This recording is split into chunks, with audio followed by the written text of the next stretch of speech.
ఆఖరికి శరీరం వదిలేశాడనుకోండి, గోవిందా గోవిందా అంటూ శరీరాన్ని ఎత్తేస్తారు.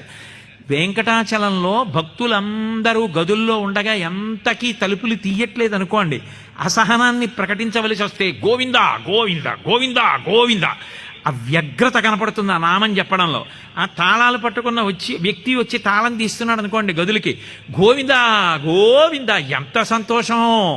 ఆ ఆనందనిలయ విమానంలోకి వెళ్ళిపోయి ఆ ఏటవాలుగా ఉన్నటువంటి కొయ్యబల్లలు ఎక్కి జైవిజీవుల వరకు వెళ్ళేంత వరకు గోవిందా గోవిందా అంటారు. ఇంకక్కడి నుంచి స్వామి యొక్క ముఖమండలం, ఆ పెద్ద తోమాల నామాలు, ఆ గడ్డం కనపడ్డం మొదలయ్యాయి అనుకోండి, ఇక నోట మాట ఎవ్వరికీ ఉండదు.